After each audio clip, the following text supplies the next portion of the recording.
इकाई 1 प्रगतिवाद स्वरूप और विकास।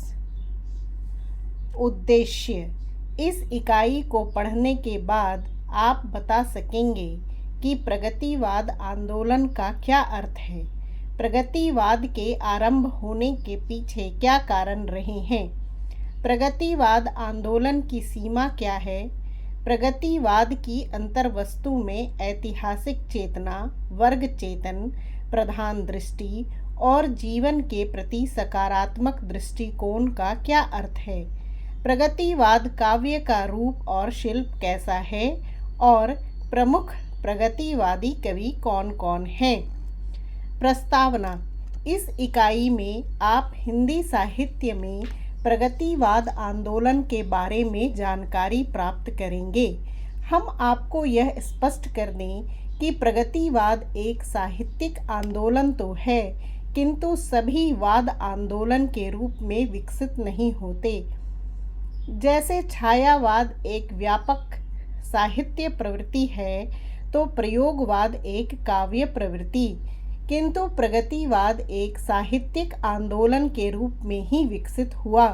अतः उसे कथा साहित्य, काव्य, आलोचना अर्थात समस्त साहित्यिक विधाओं में अभिव्यक्ति मिली।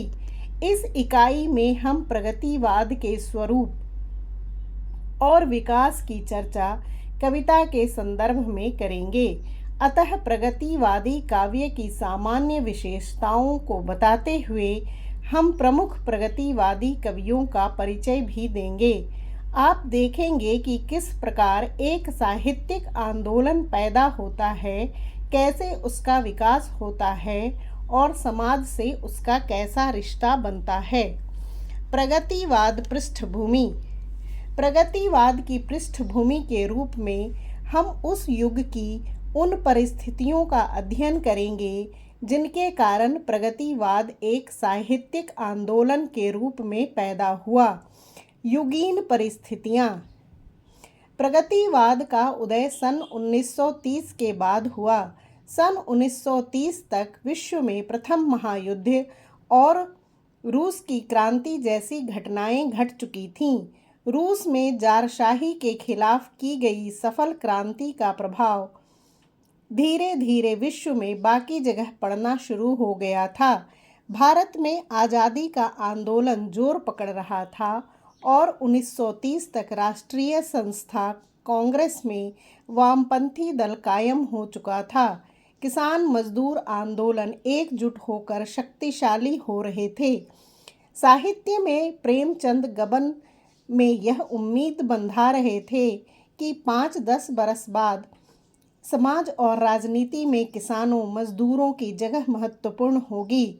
सविनय अवज्ञा आंदोलन, लगानबंदी आंदोलन, किसान सभा की स्थापना की दिशा में प्रयत्न, ये घटनाएं भारतीय समाज में हो रहे सक्रिय बदलाव को सूचित कर रही थीं।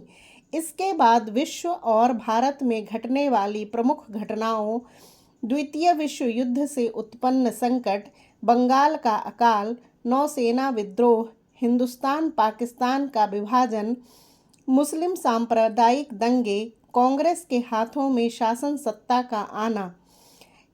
इसके बारे में डॉक्टर नामवर सिंह लिखते हैं, इन घटनाओं ने कमोवेश हमारी आर्थिक, सामाजिक और नैतिक स्थिति को भी प्रभावित किया।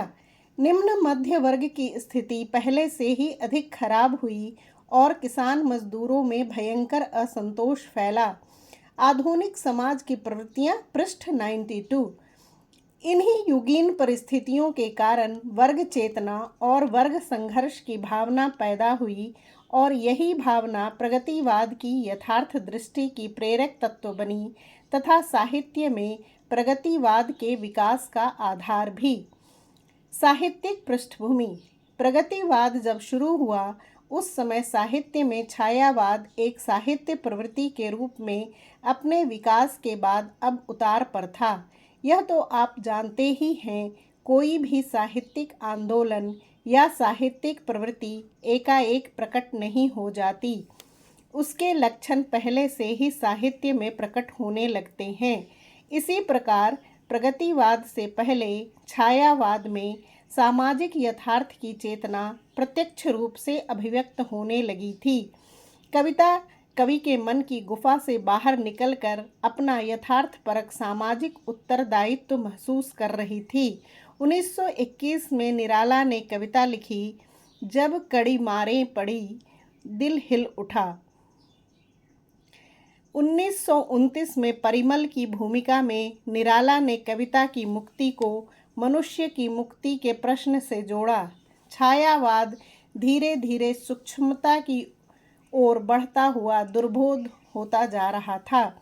यह सही है कि छायावादी काव्य ने यदि एक ओर द्विवेदी युगीन अभिधामकता के विरोध में सांकेतिकता, कल्पना और भाषा के धरातल पर काव्य को गरिमा प्रदान की, तो दूसरी ओर व्यक्ति और प्रकृति और प्रेयसी नारी को तथा व्यक्ति के भीतरी संसार को तथा उसके अस्तित्व के प्रश्न को भी काव्य का विषय बनाया, किंतु व्यक्ति के सामाजिक यथार्थ को वह साहित्य का विषय नहीं बना सका।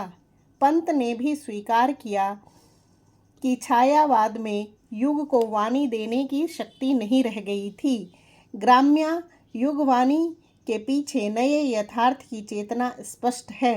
निराला ने आगे चलकर कुकुरमुत्ता और नए पत्ते में प्रगतिवादी काव्य दृष्टि को मजबूत आधार दिया।